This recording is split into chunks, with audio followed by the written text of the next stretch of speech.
어휴, 어제도 마셨는데 오늘 또? 술 걱정 말고 술 편한 오호! 회식은 좋은데 술이 걱정이네. 술 걱정 말고 술 편한 오호!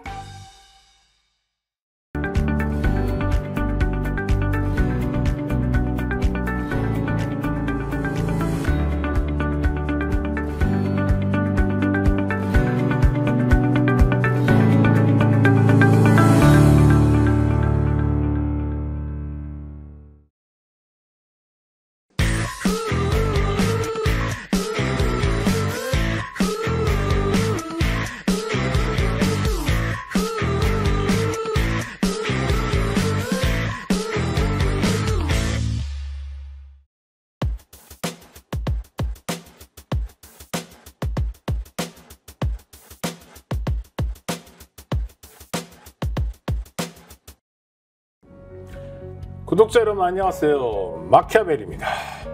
정치를 보는 눈 마키아벨리. 오늘도 박진영 교수와 함께합니다. 어서 오십시오. 네, 안녕하세요. 22대 국회가 출범했습니다. 네.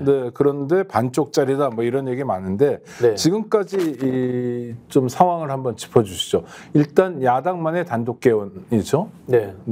그 야당에는 어쩔 수 없죠. 이준석 의원 등의 개혁신당도 함께 포함된 네. 야당인 거죠. 네. 그러니까 국민의힘 빼고는 다 개헌에 찬성하고 또 들어온 건데 네. 지금 상황은 어떻게 돌아가고 있습니까? 윤석열 탓입니다. 네네. 윤석열 대통령에 의해서 국민의힘이 저는 국회를 사보타지하고 있다. 이렇게 보여지고요.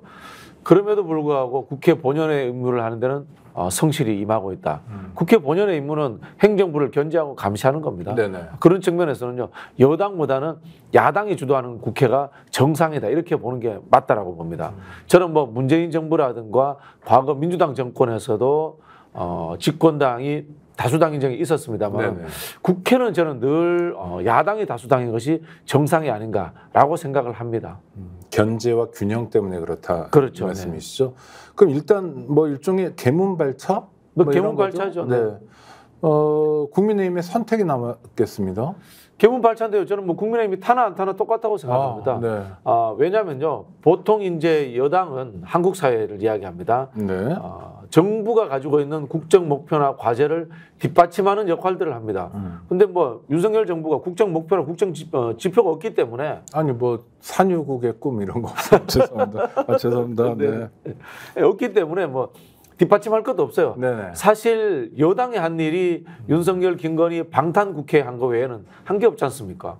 역대 이 최악의 거부권 남발 사태 여기에 대해서 국회의원으로서 한마디도 못하는 국회인데 지금 여당의 역할이 뭐가 있겠습니까? 저는 아무 의미 없다고 봅니다. 그래도 그 국민의힘 의원들 입장에서 국회에 들어오고 싶은 마음도 꽤 있는 거 아닙니까? 의원들 개개인. 그렇죠. 특히 이제 초선들 같은 경우에는 뭐 지역구 예산도 챙겨야 되고 수건 사업도 해결해야 되고 이런 생각들을 할 겁니다. 근데 또 이 여당은 또 편법이 있어요. 예산 국회가 되기 전까지는 부처 장관들을 개인적으로 만나서 부탁해서 지역의 민원을 푸는 방법들도 있습니다. 그리고 또 당정협의회라는 형태로 주요 의제들을 해결하는 방법도 있습니다. 그러면은 결국은 야당이 할 수 있는 일은 예산국회와 국정감사를 틀어잡아 가지고 구조적으로 이 여당 의원들이 편법으로서 지역구 관리하는 방법들 이런 것들을 막아버려야 돼요. 근데 어떤 국민의힘 초선 의원의 인터뷰를 봤는데 물론 익명으로 나왔습니다. 자기 여태까지 국회 본회의장 들어가보지는 못했다. 제일 많이 앉아 있었던 데는 땅바닥이다. 그러니까 뭐 농성하고 이런 걸 얘기하는 것 같은데. 그렇죠. 이거는 그러니까 불만이 확 드러나는 거죠. 여당이 데모하잖아요. 그러니까 이 말이 안 되잖아요. 네. 여당은 집권에 있기 때문에 책임지고 정책을 펼쳐가지고 국민들의 마음을 얻어야 되지 않습니까? 지난번 총선 보십시오. 2조 심판. 네. 여당이 심판을 합니다. 심판받아야 될 대상이. 그러다 보니까 총선에서 제대로 심판받은 거예요. 이제 지금 정당은 제가 보기엔 국민의힘은 여당도 아니고 사실은 이 윤석열 정권의 시녀일 뿐이다. 라는 생각이 듭니다. 그러니까 상임위 이 위원장을 배분하는데 네. 의석수대로 18개 중에 11개는 민주당이 가져가고 나머지 7개를 국민의힘 보고 가져가라. 네. 근데 아직 덜썩 받지는 않은 상태잖아요. 네. 근데 만약에 뭐 계속 소식이 없으면 그냥 7개도 우리가 할 수 있다. 이것에 대한 국민의힘의 선택은 어떨까요? 아마 국민의힘이 그런 분위기를 읽은 모양이에요. 그래서 지금 굉장히 고민하고 있다고 네네. 들었습니다. 제가 보기에는 앞서 말씀드린 것처럼 윤석열 정부 자체가 국정을 운영할 생각이 없기 때문에 표현하자면 의회 정부라는 하나의 구상을 가지고 민주당이 모든 상임위를 다 위원장을 가지는 게 저는 맞지 않나. 네. 실제로 그렇게 생각을 합니다. 그렇게 해서요, 이 법사위가 지금 굉장히 예를 들 만큼 잘하고 있는데요. 청문회를 통해 가지고 공무원들이 법률적으로 상임위에 안 나오면 안 되는 구조를 만들어 가지고 운영을 하면 됩니다. 네네. 결국은 뭡니까? 이 국회가 할 수 있는 일은 아까 말씀드린 것처럼 견제와 감시 그리고 공직자들을 다그쳐 가지고 정부가 돌아가도록 하는 거거든요. 네네. 대통령 하는 일 없잖아요. 놀잖아요. 그리고 국민의힘 여당 놀잖아요. 그럼 어떻게 됩니까? 야당 국회의원들이 직접적으로 부처의 공직자들을 상대해야 됩니다. 지금 법사위가 그렇게 하고 있어요. 네. 원래 상임위에는 공직자들이 출석 안 해도 돼요. 처벌 조항이 없습니다. 안 해도 된다는 게 아니라 안 하면 안 되죠, 원래. 네네. 안 되는데 처벌 조항이 없습니다. 자료 제출 안 해도 됩니다. 욕 먹으면 그만입니다. 이렇게 생각을 하는데 청문회라는 형태로 열어버리면은 청문회법에 의해 가지고 불출석하거나 자료 제출하거나 위증하거나 이러면은 최소 3천만 원의 벌금을 낼 수 있게 됩니다. 증인 감정에 그렇죠. 관한 법률. 네. 그렇죠. 증인으로서 네네. 공무원을 증인으로 불러버리는 겁니다. 네네. 그러면 이제 물론 이제 5일 전에 통보를 해야 됩니다만 그런 상황에도 공무원이 안 나오면 이게 벌금을 맞게 되고 이게 또 범죄 행위가 됩니다. 네네. 그러면 이제 공직자들 같은 경우는 나중에 경력위에 이른바 빨간 줄이 그어지기 때문에 진급이 안 됩니다. 네. 이런 부분들이 있기 때문에 저는 민주당이 부처 공무원들을 직접 상대해서 국정을 운영한다는 생각으로서 지금 국회를 운영할 필요가 있다. 그거는 모든 상임위를 다 가져도 된다. 그렇게 생각합니다. 국회가 그런 효능감을 가졌던 때가 제가 돌이켜보면 노무현 정권 때 네. 이를테면 마트가 어떻게 하루도 안 쉬고 24시간 가깝게 이렇게 운영하냐. 일요일엔 쉬어야 되지 않냐. 이런 여론 또 마트 노동자들의 요청이 있었을 때 이거 관련해서 청문회를 했고요. 네, 맞습니다. 대형 마트의 오너인 사람들 정영진이라든지 동생 정유경이라든지 이런 사람들이 청문회에 쭉 불려왔는데 안 왔어요. 그래서 다 벌금 맞은 적이 있었고. 벌금 맞은 적이 있죠. 그렇죠. 그런 게 아마 국회가 해줄 수 있는 역할이고 국민들이 그런 걸 기대하는 거죠. 그때 그 말씀하시길래 이제 대형 마트의 그 규제 문제를 이야기했었는데 포지티브하게 한 것도 있습니다.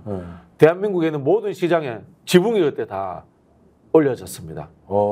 그게 노무현 정부 때 그 정동영 의장이 주도하던 그 국회에서 한 일입니다. 사실은 우리 전통시장에서 일하시는 분들 그 당시 이제 노무현 정부와 정동영 의원한테 굉장히 고마워해야 됩니다, 솔직히. 네.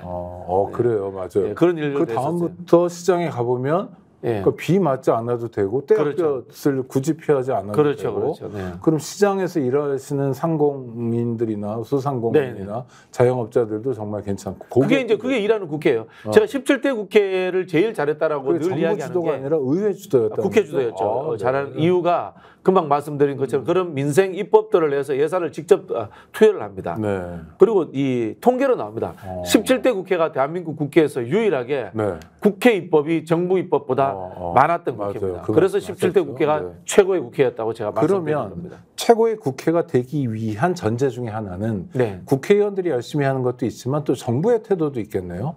그러니까 노무현 정부가 국회를 존중하고 국회와 호흡 맞춰서 협력했으니까 결과물도 나왔다 이렇게 볼 수 있는 겁니까? 그렇죠. 그리고 그 당시에 그 노무현 정부와 열린우리당만 칭찬할 게 아니라 한나라당도 칭찬할 만합니다. 한나라당의 그 당시에 남원정이라고 하죠. 남경필, 원희룡, 정병국.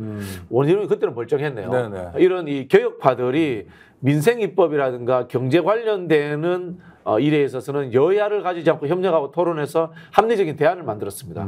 그 대표적인 게 한미 FTA입니다. 그리고 이라크 파병도 마찬가지입니다. 그런 일들을 했기 때문에 노무현 정부가 대한민국의 선진국으로 가는 하나의 전환점을 만들었다라고 이야기를 하는 거거든요. 지금 교수님 말씀을 듣다 보면 역시 그래도 국회가 효능감 있게 일하는 것도 중요하지만 대통령의 입장, 태도도 결정적이네요. 대통령제 국가니까요. 집행권을 행정부가 독점하고 있으니까 대통령이 엉터리면 나라가 엉터리가 되는 겁니다. 지금의 상황이 그렇지 않습니까? 아이고 엉터리다. 네. 그러면은 지금 야당만으로 구성된 국회 얼마든지 일할 수 있다 이렇게 보시는 거죠? 네, 그렇게 생각을 근데 합니다. 뭐 정부에서는 뭐 업무 보고하라니까 못 하겠다. 뭐 그래서 제가 그 현행법상으로 가능한 게 법사위에서 한 것처럼 모든 상임위 활동을 청문회로 돌려버린 겁니다. 네. 청문회라고 하는 것은 3분의 1이 제안하고 상임위 의결로 가능하거든요. 상임위 의결은 과반 찬성입니다. 네. 모든 상임위가 지금 야당이 과반이 넘습니다. 그래서 모든 상임위 활동 자체가 다 청문회로 하는 겁니다. 그럼 국회 청문회 법이 있습니다. 네네. 제가 55조인지 66조인지 네. 헷갈리는데 청문회 법에 의하면 공무원들이 안 나오면 안 되잖아요. 네네. 그런 상황으로 해서 청문회를 해버리면은 관료들이 안 나올 수가 없는 거고요.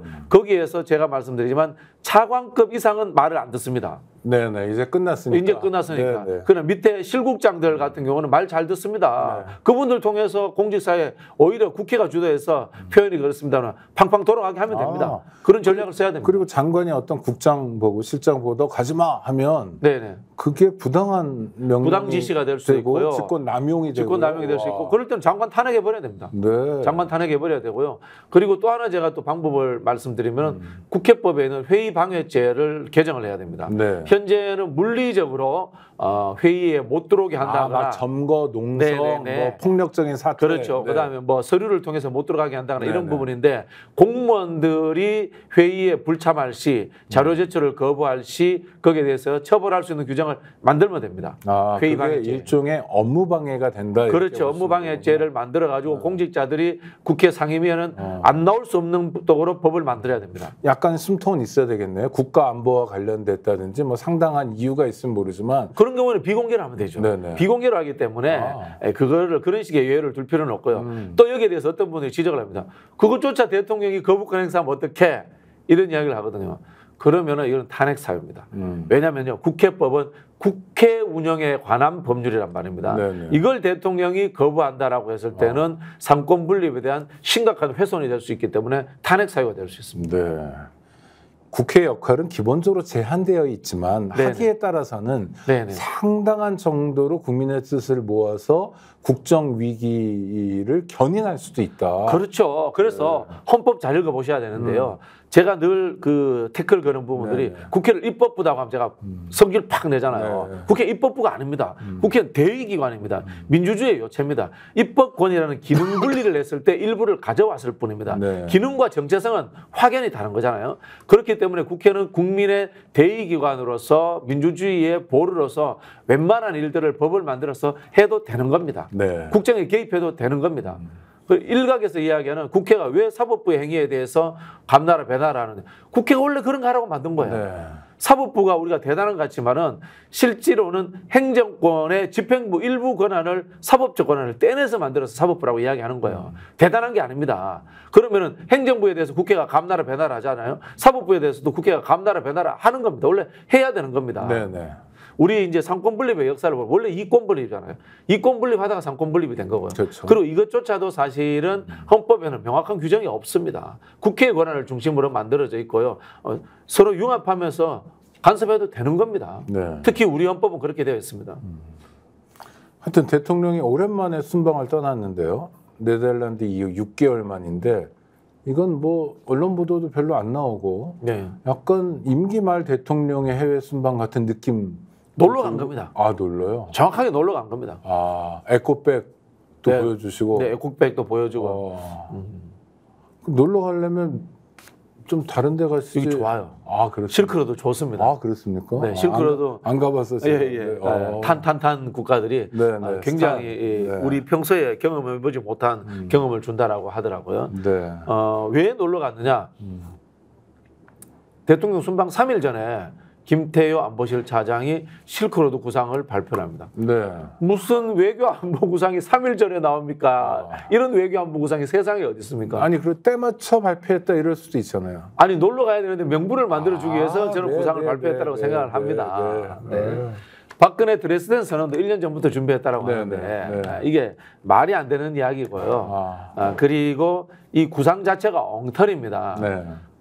평화, 번영, 그리고 또 이 뭐라면 자유진영의 가치를 실현하기 위해서 중앙아시아 3개국에 간다라고 이야기를 합니다. 실크로드 구상. 네, 네. 이거는 황당무계한 이야기입니다. 최소한의 지정학도 이해하지 못하는 그런 구상이라고 볼 수 있는 게요. 중앙아시아 3국은 중국과 러시아를 떼놓고 살 수가 없는 나라입니다. 그럼요. 러시아에서 독립한 나라고요. 네. 그리고 중국이 이 중앙아시아 5개국과 무역량이 상상을 초월합니다. 이 5개 나라들은 중국 없이 살 수 없는 상황이에요. 알리 테무 없으면 못 산다. 예, 그렇습니다. 네. 그런 상황인데 여기에서 중국과 반대되는 인도 가치 외교, 인도 태평양 전략, 미국의 인도 태평양 전략에서 나왔던 그 단어를 그대로 써가지고 그걸 실크로드 구상이라고 발표를 합니다. 네. 그럼 그 5나라는 어떻게 생각합니까? 윤석열과 대한민국이라는 나라가 참 말도 안 되는 헛소리를 하고 있구나. 그러나 와가지고 자본 투자를 해준다니까 한번 들어보자. 이런 이야기인 겁니다. 쉽게 말하면은 걔나 한번 선물 줘볼 테니까 거기에 향응하는 어떤 이 우리나라에 대해서 투자를 해줄지 않을까 이렇게 이제 기대하는 거예요. 쉽게 말하면은. 네. 작년에 5월달에 일본에서 히로시마에서 G7 회의가 열립니다. 자유선진국 이제 7개국 회의입니다. 여기에 윤석열도 참석을 합니다. 같은 날 중국의 산시성에서 중국과 중앙아시아 5개국 정상회의가 열립니다. 대척점에 있다는 뜻입니다. 네. 딱 반대되는 지점에 있다는 뜻입니다. 이게. 자, 이게 뭔가 하면요. 중국은 늘 유라시아 전략이라는 것이 1대1로라고 합니다. 1대는 그 대자는 허리띠. 대를 이야기합니다. 비단길을 실크로드를 통해서 유럽까지 간다라는 이 대륙 전략입니다. 로는 해로입니다. 해로. 옛날에 명나라 때 정화가 해로를 통해서 유럽까지 갔듯이 해상을 통해서 유럽까지 간다는 전략입니다. 근데 인도태평양 전략은 일대는 막을 수가 없어요. 왜? 중국과 러시아가 가까운 나라들이 포진해 있는 실크로드이기 때문에 막을 수가 없습니다. 해로는 막을 수가 있어요. 이게 인도태평양 전략의 핵심입니다. 중국을 해양으로, 태평양으로, 인도양으로 나오는 것을 봉쇄하겠다는 것이 인도태평양 전략의 핵심이고 여기에 대한민국도 한때 부응해가지고 신남방 정책이라는 것을 만들었어요. 문재인 정부 때. 문재인 정부도 우리가 뭐 미국과의 혈맹 관계를 깰 수 없으니까 미국의 제안을 받아야 된단 말입니다. 그런 측면에서 우리가 해안으로 통해서 인도까지 진출을 하면서 미국의 인도 태평양 전략에 적당히 부응해주는 척하고 그러면서 이 동남아 국가들과 경제 협력을 통해서 중국과의 경제에 있어서의 경쟁 관계에서 우리가 우위를 점하도록 하자. 이게 이제 문재인 정부의 신남방 정책이었어요. 이렇게 협력은 가능합니다. 근데 일대는 이거는 불가능한 이야기예요. 아니 그리고 중국이 아프리카 진출하고 이런 거 보면요. 이미 그 사실은 중국이 초강대국으로서 자기 입지를 정확히 가지고 있어요. 이게 과거에 그 중국이 했던 반둥회의에서부터 있었던 이 제3세계 전략이지 않습니까? 중국이 제2세계인 듯 제3세계인 듯 애매하게 처신을 하지 않습니까? 중소분쟁이 일어난 이후에 소련권을 중심으로 한 동구권 공산주의 세력에서 빠져나와요. 중국이. 독자적으로 그래서 중국, 인도, 아프리카, 아세안이 중심이 돼서 제3세계를 구성한단 말입니다. 라틴 아메리카까지. 예, 그래서 중국은 이미 아세안 국가들과 아프리카 국가들에 있어서의 선점을 했습니다. 이게 지난번에 그 윤석열이 저거 뭡니까? 부산 엑스포 유치한다고 했을 때 아프리카 표가 사우디 몰표로 가잖아요. 그거는 사우디가 잘해서 몰표를 준 것도 있지만은 중국과의 관계가 나빠지면서 이 아프리카 국가들이 한국에 표를 던질 수 없는 상황이 만들어진 거예요. 아프리카만 사우디에 표를 준 게 아니라 세계 각국이 준 것 같은. 다 줬죠. 그럼에도 불구하고 지난번에 한 아프리카 정상회의 때 아프리카에 46개국이 오잖아요. 왜? 한국이 선진국이니까 자국에 투자해줄까 싶어서 정치적으로는 중국 우선으로 가지만은 중국의 그리고 또 경제적 원조가 우선이지만 한국이 준다고 하면 또 옵니다. 그렇죠. 중앙아시아 5개국도 마찬가지예요. 한국이 이권을 준다고 하면 옵니다. 근데 여기까지 가가지고 이 유람한 거예요. 쉽게 말하면. 그러니까 그 나라들은 우즈베키스탄이나 뭐 카자흐스탄이나 이런 나라들은 챙길 게 정확히 있어요. 있죠. 말씀 들어보면. 그리고 한국이 뭐 돈도 많고 잘 사는 나라니까 대한민국이 챙길 건 뭐냐는 거죠. 없습니다. 자원을 제대로 뭐 한다거나 이런 부분은 이미 민간에서 알아서 하고 있어요. 여기 가서 제일 강아지 두 마리 개풀 뜯어먹는 소리가 뭔가 하면 강아지 두 마리 챙기는 개풀 뜯어먹는 소리가 뭔가 하면 거기 가서 북한을 견제하는 북한의 핵 정책에 대한 비판의 목소리를 냈고 중앙아시아의 동의를 받았다라는 소리입니다. 중앙아시아는 관심도 없습니다. 거기에 대해서. 북핵에 대해서 전혀 관심이 없습니다. 자기들하고 아무 연관이 없습니다. 가가지고 그냥 마이크 줄 테니까 그냥 하고 싶은 이야기 하세요. 그리고 우리한테 자본 투자되는 것에 대해서 도움을 주세요. 이게 사실은 중앙아시아 5개국의 입장입니다. 또 하나의 포인트는 김건희 씨, 대통령 부인 김건희 씨가 드디어 오매불망 바라던 해외 순방을 가게 그렇죠. 됐다. 네, 네. 그리고 지금 굉장히 코너에 몰렸지만 거꾸로 네. 침잠하다가 이제 공개 활동을 하고 드디어 해외 순방까지 갔다. 이것도 대통령 부부 입장에서는 중요한 포인트겠습니다. 이제 편하게 놀러 다닐 수 있구나. 그리고 사진 많이 찍었을 거라고 봐요. 네네. 네, 물론 이제 그게 눈치 때문에 이제 공개는 안 하겠죠. 좋은데 많답니다. 제가 봤을 때 사실 그 김정숙 여사 타지마을 방문 있지 않습니까? 네네. 다 합니다. 언론에 공개된 게 사실은 하나의 이 문제거리가 될 뿐이거든요. 이 외국에 그 정권 대사로 가시는 분들은 그런 일들을 다 하고요. 외국에 이제 대통령 대신 그 정권 대사로 가시는 분들 중에 제일 좋은 정권 대사가 뭔가 하면은 조문 대사라고 있습니다. 외국의 이 국가 원수급이라 이런 분들이 돌아가셨을 때 가면은 조문을 하러 가잖아요. 네. 조문을 하러 국빈으로 가잖아요. 그러면은 잠시 조문하고 한 일주일 동안 푹 쉬었다 온답니다. 아이고. 대접을 또 그쪽에서 대접을 국빈 대접을 하죠. 국빈 대접을 해주는데 다만 그걸 가지고 이제 사진 찍고 언론에 노출시켜 버리면 말이 나오겠죠. 근데 원래 이제 외교 행위가 이런 거예요. 이 외교 행위라는 것이 이 서구의 유럽에서 귀족들이 하던 출발이 외교 행위잖아요. 과거에 이제 국민 국가가 만들어지기 전에 뭐 공국이 있고 그 다음에 이제 봉건 영주들의 국가가 있을 때 모여서 하던 것이 이제 외교 행위의 출발입니다. 그래 이제 외교에서 유명한 이야기가 나옵니다. 회의는 춤춘다. 들어보셨죠? 외교 행위하면 일단 먹고 놉니다. 네. 귀족들이 하던 거기 때문에. 네. 그래서 이제 외국에 어디 가든지 간에 국민 대접을 해줍니다. 그러나 요즘은 이제 실리 외교가 되고 이제 경제 외교가 되니까 그런 부분들을 드러내지 않고 할 뿐이지 기본적으로 이렇게 합니다. 중앙아시아에 가서 시원하게 지금 유람하고 계실 겁니다. 네. 아니 한국에 오는 국빈들도 사실 우리가 경복궁도 보여주고 싶고 또 보여주기도 하잖아요. 그렇게 하죠. 네. 어떤 뭐 사람들은 뭐 경주에 가기도 하고 엘리자베스 2세 같은 경우도 뭐 다 그런 기억이 나거든요. 네네. 한국 입장에서는 네네. 그런 사람들이 와서 야 어디 담양 대나무 숲이라도 한번 걸었으면 좋겠다 이런 욕구가 있는 거잖아요. 그렇죠. 자연스러운 중요한 건 이제 기본 취지가 제대로 맞아 떨어졌느냐 안 맞아 떨어졌냐는 이야기인데 실크로드 구상이라는 자체가 엉터리 구상이에요. 실현될 수 없는 지정학적인 상황인데 그걸 만들어서 갔기 때문에 저는 윤석열 대통령 부부는 이런 이야기 모를 거라고 봐요. 알 수 있는 수준이 안 돼요. 그냥 김태효 안보실 차장이 만들어주니까 그거 그럴듯하네 라고 어차피 놀러 가는데 뭐 핑계거리 하나 그럴듯하게 만들어서 갔네.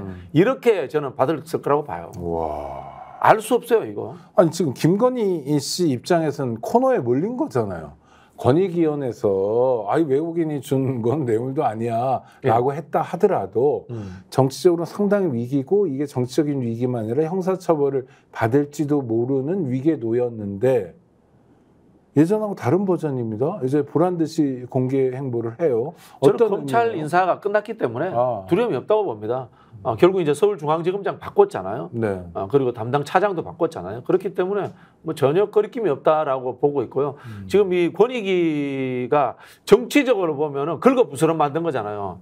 긁어부스럼 만든 거잖아요. 별로 이거 권익위 입장에서 입장 안 밝혀도 돼요. 왜냐하면은 이미 형사 사건에 대해서 경찰과 검찰이 수사를 하고 있는 상황이기 때문에 이 청탁금지법에 해당되는 것은 이제 반부패 행위이기 때문에 권익위가 입장을 낼 필요가 있습니다만은 안 내도 돼요. 근데 괜히 낸 거예요. 정치적으로 봤을 때는. 이쁘게 보이려고요? 이쁘게 보이려고 낸 거죠. 이쁘게 제가 봤을 때는 두 가지 측면인데 첫 번째는 윤석열 부부에게 잘 보이고 싶어서.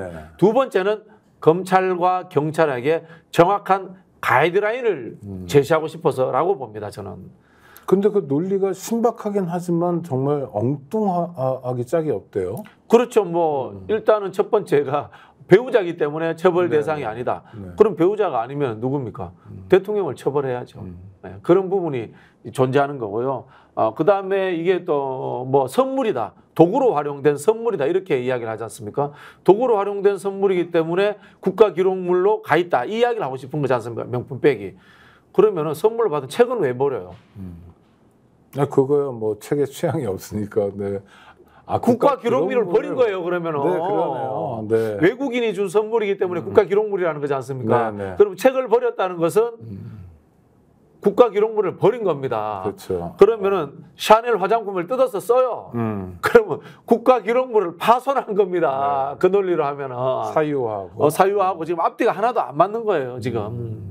그런 엉터리 이야기를 지금 권익위원회가 하고 있는데요. 그래서 아마 이거 정치적으로는 더 문제를 일으킬 거예요. 이게 결국은 법조 과잉의 정치 행위입니다. 법조인들이 들어오니까 법을 피하려고만 이야기를 하잖아요. 그러니까 이게 정치적으로 국민들에게 얼마나 감정적인 공분을 불러일으키겠어요. 네네. 그걸 모르고 있는 겁니다. 이 권익위 사람들이. 뇌물도 외국 국적의 사람이 주면 아무 문제 없다. 부인에게 네네네. 주면. 네네네. 그럼 이게 새로운 라인이 되는 거잖아요. 그렇죠. 고위공직자들에게 뇌물 줄 네네. 때는 외국 국적의 사람을 앞세워서 부인에게 줘라. 그러면은 이거 큰일 났네. 외국계 기업들이 한국의 특혜를 받기 위해서 뭐 엄청난 뇌물 막 줘도 되겠네요. 한국 기업도 마찬가지죠. 한국 기업도 왜냐하면 외국인 시키면 되겠네요. 서울의 소리 돈으로 샀지만 네. 전달을 외국인이 했으니까 외국인이다라고 빠져나가잖아요.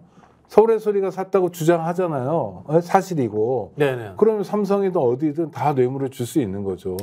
혹시 국장님 저기 외국 국적 잘 주는 나라 좀 아는 데 없으세요? 아니 알바를 쓰면 됩니다. 한국에 제한 네. 외국인이 되게 많기 때문에. 네네. 근데 알바 쓰면 되죠. 아니 전 직접 하고 싶은데 편하게. 제가 직접 외국 국적을 취득해가지고 로비스트로 한번 나서야 되겠다 이런 생각이 들어요. 중심을 잡아야 될 것 같아요. 네. 기가 찹니다. 이게 무슨 나라입니까 진짜 꼬라지가 진짜. 아니 엉터리 얘기의 압권, 이것만 압권은 아닌데 압권이 네네. 정말 석유잖아요. 네네. 영일만. 네. 계속 뉴스가 나와요. 네. 그런데 이게 하나가 다 이해가 안 돼요. 네네. 그렇죠? 네네. 뭐 연매출 3천만 원이다. 뭐 런던에 지사를 했는데 런던에 지사라고 얘기하는데 비행기 타고 1시간 20분 거리다. 네네. 뭐 영업정지 4년 동안 당했다. 등등. 그리고 또 중요한 건 이미 돈이 그 회사로 상당히 들어갔다. 네네. 이거 뭡니까 이거? 저는 여기에서 결국 찾아야 될 사람은 누군가 하면은 윤석열 대통령 귀에 속삭인 사람이 누구인가. 그렇지 않습니까? 사실 네네. 이게 석유공사는 이거 해체해야 돼요. 네네. 해체해야 되는 네. 조직이라고 보는데 계속해서 이런 뻘짓들을 해왔단 말이에요. 근데 물정 모르는 대통령. 참 제가 굉장히 참 순화시켰습니다. 원래는 더 거친 표현을 써야 되는데 방송이니까 분뇨에 해당되는 표현을 써야 되는데 그런 대통령이 누가 속삭였느냐 하는 것에 대해서 저는 찾아야 된다고 봅니다. 이 속삭인 사람이 만약에 대통령과의 특수관계에 있다면은 이건 역시 저는 국정농단의 의혹이 있다라고 봅니다. 사실 석유공사는 자본 잠식돼 가지고 이미 구조조정이 되어야 될 회사예요. 그런데 이 자구책을 위해 가지고 저는 이런 잔머리를 오랫동안 굴려왔다라고 봅니다. 석유공사에서. 그래서 이 내용을 보면요. 이미 제가 확인한 바에도 중앙일보 보도에 의하면 올해 2월 달에 동해안에 석유가 11조치가 묻혀 있다. 라는 발표가 석유공사의 보도자료를 통해서 나온 적이 있습니다. 네. 근데 갑자기 이게 또 2천조가 돼요. 2천조가 되기도 하고요. 그다음에 또 이런 회사에 왜 발주를 줬는가? 용역 발주를 줬는가? 공기업이 발주 준다는 것은 정확하게 기준이 있습니다. 조달 기준이 있습니다. 조달 기준을 지켜줬는가? 제가 보기엔 조달 기준이 안 지켜줬다고 봅니다. 지킬 수가 없는 이 회사가 세금도 안 내는 회사지 않습니까? 그리고 자기 지역 실사까지 갔지 않습니까? 실사 당연히 가야 되거든요. 그런데 실사까지 갖는 회사가 이 모양인데도 왜 이 회사에 발주를 줬는가? 이거 일단 찾아봐야 됩니다. 여기에 외부의 힘이 개입됐다. 그 이 외부의 힘이 윤석열 대통령 귀에다가 속삭인 사람과 동일 라인에 있는 선상에 있다. 라면 이거 국정농단으로 또 가는 거고 게이트로 가는 겁니다. 전형적인 이권 카르텔일 가능성이 높다. 네네. 그래서 저는 윤석열 대통령이 뭐 전혀 모를 거라고 봅니다. 이 사건은 저는 석유 시추까지 못 갈 거라고 봐요. 그럼 뭐냐? 용역, 그 다음에 발주하는 과정에서의 연구, 그 다음에 이걸 통로 조직이라고 합니다. 검증위원회 만들고, 그 다음에 공무원들 파견하고, 외부의 전문가들 만들어가지고 위원회 구성해서 검토하는 과정들, 이건 이제 통로 조직이라고 하는데, 통로 조직의 돈이 몇백억 들어갑니다.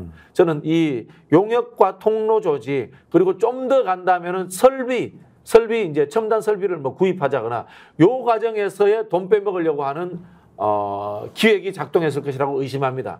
시추까지 가지도 못하고. 일단 자체 탐사에 지난해에만 450억 원 썼다 뭐 이런 얘기가 이 자체 탐사라는 것이 네. 시추하는 상황까지 가는 것을 말하는 아니죠. 것이 아니거든요. 네네. 이제 그 탐사. 초음파를 쏜다거나 네. 뭐 하는 이런 거 과정들까지거든요. 요 정도 돈을 빼먹으려고 하는 구상이었을 것이다라고 저는 의심을 합니다. 시추까지 가는 수준은 안 되는 게 시추가 가려면은 정부 돈과 보통 민간 석유 자본들이 같이 투자를 해서 들어가게 됩니다. 근데 석유공사가 네. 그렇게 일탈을 해요. 네네. 그거를 정부에서 방치하고 있는 것도 문제인데 네네. 더 큰 문제는 석유공사의 일탈이 대통령께까지 연결이 되고 네네. 그런 거 하지 말라고 정부 부처가 있고 네네. 그런 거 하지 말라고 대통령실이 참모 보좌 기능을 수행하는 거 아닙니까? 네네. 근데 취임일에 최초의 브리핑을 이걸로 하는 대통령. 이건 뭡니까? 이게 붕괴입니까? 다? 붕괴죠. 산자부 패싱이잖아요. 네. 산자부 패싱된 거 아닙니까?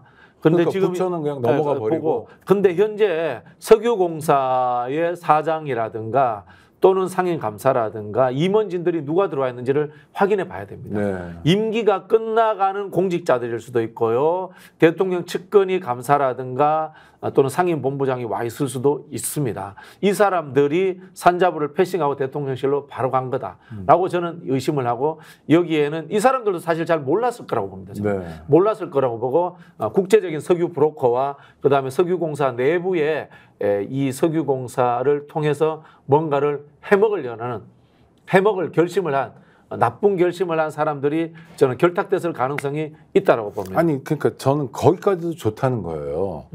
그러니까 어떤 나쁜 세력들은 늘 있잖아요. 네네네. 뭐 쌍방울이 속옷 만드는 회사가 아니라 기업 사냥하고 이런 회사가 됐다며요. 이런 네네네. 것처럼 네네네. 거기에 뭐 어떤 선의가 있어요. 그래서 이제 보이는 대로 이용하고 활용하고 오로지 영리만을 목적으로 가는 거예요. 석유공사도 그렇다 치고. 네네.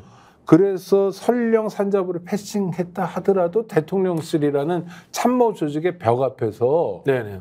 그 벽을 타고 넘어갈 수는 없어야 되잖아요. 그래서 제가 말씀드린 게 대통령 귀에 속삭인 사람이 있다라고 이야기하는 거예요. 따로. 예를 들자면 비서 이런 거 참모. 자, 그럴 경우 있습니다. 석유공사에 대통령과 절친한 사람, 네네네. 어떤 중앙고등학교 후배가 가서 이제 대통령 귀에 속삭였다고 칩시다. 그러면은 대통령실에 산업부에서 파견 나와 있단 말입니다. 네네, 그렇죠. 최소한 뭐 비서관급이나 선임행정관급이 1, 2급이 파견 나와 있거든요. 네네. 그럼 그 사람에게 검증을 맡겨야 돼요. 그럼 산업부 통해서 다시 내려와서 확인해 보면 됩니다. 산업부 조직이요. 에너지 관련해서 엄청나게 비대합니다. 산업자원부잖아요. 원래 명칭이 산업자원부인데. 산업자원통상부. 네, 산업자원통상부인데 네. 대한민국 산업부는 산업 정책을 안 한 지 오래됐습니다. 왜?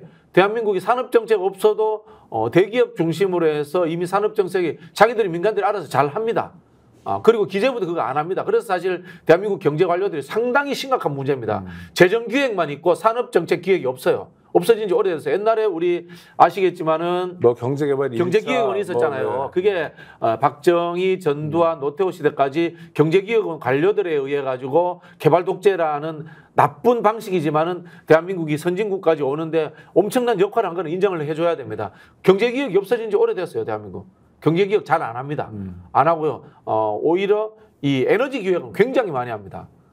왜? 할 게 그것밖에 없고 거기에 집중되어 있습니다. 그러면 산업부에 물어보면 역량이 있다는 거 아니에요? 역량이 있죠. 대한민국 에너지 정책 기획도 탁월합니다. 탁월합니다. 이거는 우리가 보수 정부지만은 잘했다고 칭찬해 드릴게요. 이명박 정권 때 녹색 선장 들고 나왔잖아요. 그게 노무현 정부의 영속성상에 있었거든요. 신재생이라든가 그런 부분에서 잘합니다. 그리고 또 이 석유 산업 관련해서도 우리나라 SK 정유가 가지고 있는 기술이 전 세계 뭐 최고입니다. 정유 기술 자체가 그런 부분들도 있고 그리고 실제로 우리나라의 아니 그 계속 드는 의문은 네. 그런 역량이 있는데도 불구하고 대통령이 이런 허무맹랑한 대국민 브리핑을 하게 되는 것 네. 속삭였다 쳐요. 네, 네. 그리고 공용폰도 안 쓰고 네, 막 네. 개인 폰 쓰고 그래요. 네, 네.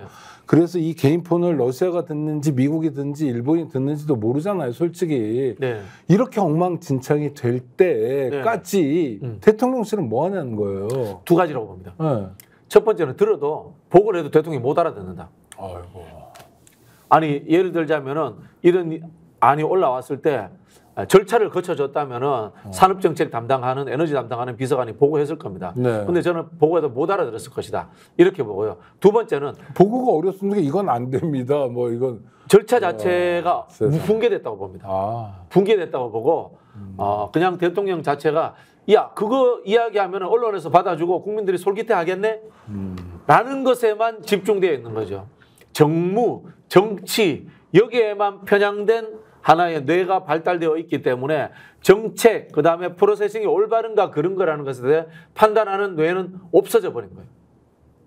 좀 그래서 그럴 거라고 봅니다. 대통령 비서실에 이를테면 검증, 스크린 기능이나 회의 기능, 토의 기능, 심지어 뭐 수기는 물론이고 이런 게 없어진 거 아닌가요? 저는 그렇게 봅니다. 왜냐면요.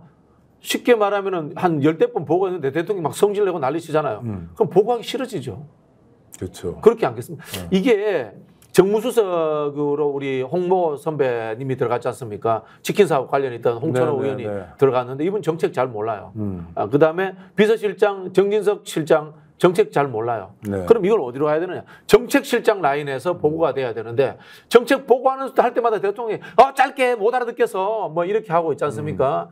그리고 그게 대통령이 이게 표에 도움이 돼 안 돼? 지지율 올라가 안 돼? 잘 이야기 못 하잖아요. 원래 정책실은 그런 거 잘 못하는 데거든요.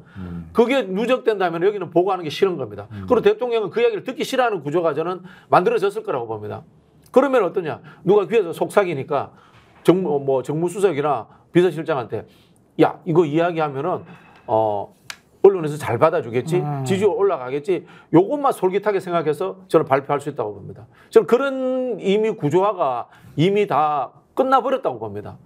윤석열 정부의 대통령실이. 그거는 나라 망하는 일이잖아요. 망하는 일이죠. 망하는 일이죠. 그런 구조로 가고 있는 거죠. 예를 들어서 석유야 이를테면 뭐 500억 버리고 말았다. 정말 그러면 안 돼. 5천억, 1조 원을 버리고 말았다. 너무너무 아깝고 그 돈이 제대로 분배만 됐어도 정말 여러 사람이 삶의 희망을 부여잡을 수 있는 큰 돈이지만 날렸다 쳐요. 근데 이게 국방이나 외교나 이런 데로 가면 이건 심각한 거 아닌가요? 그래서 저는 지금 제일 걱정하는 게 안보실 걱정합니다. 안보실 걱정하는 게요. 저 의심합니다. 실제로 의심합니다.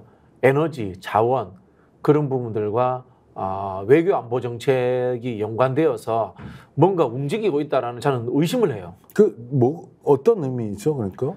그게 이 미국 중심의 인도태평양 전략, 그 다음에 한국의 이 외교 정책이 미국 일방으로 가면서 미국에 있는 석유 자본들 또는 광물 관련 에너지 자본들, MB 때 있었던 자원 외교를 하면서 돈이 국부가 유출됐지 않습니까?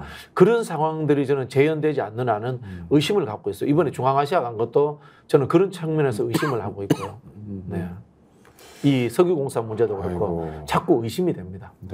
왜냐하면 MB 때 사람들이 또 그대로 다시 들어와 있잖아요. 그게 또 문제는 교수님의 그런 의심이 합리적 의심이라는 거잖아요.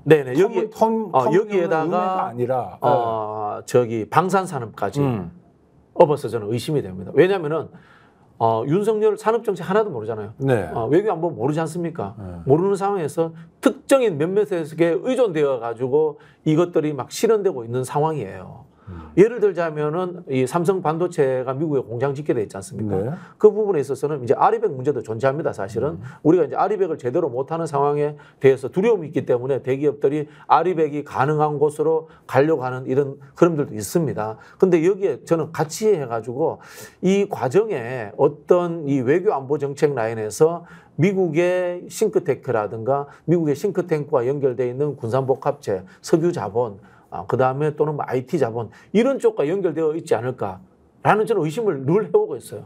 뭔가 큰 그림이 있을 것 같다는 생각이 듭니다. 그렇지 않고서는 아무리 뉴라이트적 사고를 가진 사람들이라고 하더라도 이렇게 일방적으로 황당무계한 외교를 할 수는 없어요. 그것도 또 지켜봐야 되겠네요. 시간이 많지 않아서 짧게 하나만 좀 여쭤보겠습니다.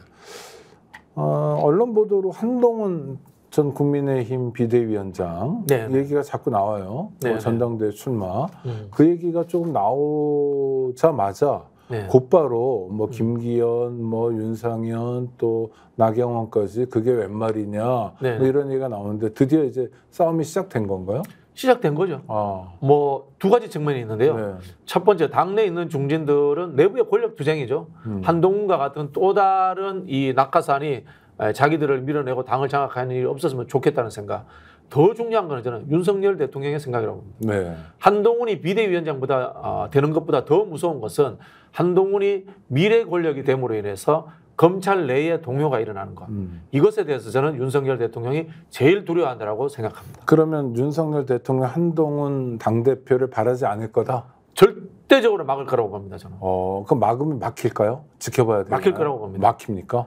왜냐하면요. 사정권을 담당한 검찰 권력의 내부에 레임덕이 생길 수 있고 이것은 윤석열 대통령과 김건희 여사를 향한 검찰의 칼날이 새롭게 생길 수 있기 때문입니다. 네.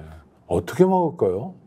뭐 이를테면 정진석 비서실장이 당대표 선거에 나오고 뭐 이런 식입니까? 뭐 그럴 수도 있고요. 뭐 룰을 바꿀 수도 있고요. 더욱 극단적으로 간다면은 한동훈 씨의 사적인 영역에 대한 어떤 의혹들의 정보가 언론에 갑자기 나올 수도 있다고 봅니다. 네. 야, 상상하는 모든 일들이 가능한 나라. 그런 나라는 후진국이잖아요. 이거는 뭔가면 요즘 삼식이 삼촌 보세요? 아니 아직 못 봤습니다. 삼식이 삼촌의 나라입니다 지금. 그게 몇 년도 얘기죠? 그게 이제 1958년, 59년도 이야기죠. 자유당 때 수준이라는 삼식이 삼촌의 수준으로 이제 정치는 돌아간 겁니다. 조폭만 없군요 지금. 조폭 있죠. 일부 특수부 검찰들이 조폭 아닙니까? 삼식이 삼촌의 시대로 역행해 버렸다. 그리고 어떤 일이 벌어질지는 솔직히 말하면 상상하는 그 이상이 될 수도 있다. 네네네. 정말 국민 입장에서 단호한 결단을 해야 될 때가 다가오고 있다. 뭐 어쩌면 지났다 이런 생각도 드네요. 그랬어요. 저는 어떤 분이 그 이야기 하더라고요. 이제 김건희 씨 도이치모터스 의혹 관련해서 공소시효가 지날 수 있다 이런 이야기 하더라고요. 네네. 특별법 만들어야 되는 상황입니다. 이 정권 끝나고 나면은 김건희, 윤석열 과거사 청산을 위한 특별법. 우리가 이제 반민특위를 해서 이제 친일파를 청산하려고 했는데 해방 전후에 못했지 않습니까? 이게 대한민국의 왜곡된 이 가짜 보수가 정치권에 자리 잡는 계기가 됐거든요. 친일파 청산은 못했더라도 친윤파 청산은 다음 정부에서 꼭 해야 된다는 것이 제 주장이고 저는 그런 부분에서 윤석열, 김건희 특별법이라도 다음 정부에서 꼭 만들어야 된다는 생각입니다. 새로운 특별법을 안 만들어도 지금 쌓아나가는 범죄만으로도 뭐 공소시효가 지난 게 있을 수 있습니다. 도이치모터스는 그럴 수 있겠네요. 참 이런 걱정을 현직 대통령에 대해서 하게 될 줄은 정말 상상도 못했어요. 아까 한동훈 이야기했지 않습니까? 말씀 나오시니까 이재명 대표를 겨냥한답시고 재판 과정에 있는 사람이 대통령이 됐을 때 수사받는 사람이 대통령이 됐을 때 이걸 인정해 줘야 되느냐 사법적으로 그런 이야기를 하잖아요. 거기에 윤석열, 김건희 넣으면 그대로 또 문장이 성립됩니다. 현재 있는 일입니다. 지금. 그렇죠. 그렇습니다. 대한민국 정치가 이렇게 어지럽게 돌아가는데 그럴 때일수록 우리 박진영 교수님과 함께하는 마키아벨리가 여러분 곁에서 지혜를 드리고요. 또 정치를 보는 눈, 안목을 키워드릴 겁니다. 함께해 주셔서 감사하고요. 다음 주에 또 뵙겠습니다. 오늘 고생하셨습니다. 감사합니다.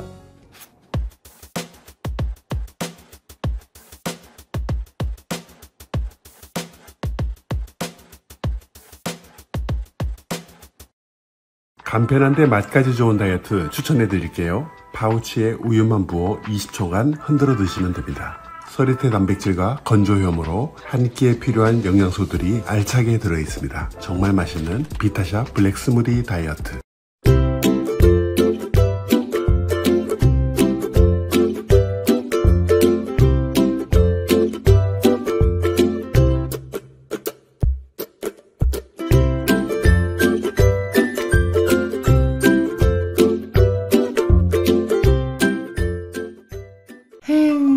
회식은 좋은데 술이 걱정이네. 술 걱정 말고 술 편한 어허. 제가 술이 약해서 술 걱정 말고 술 편한 오호.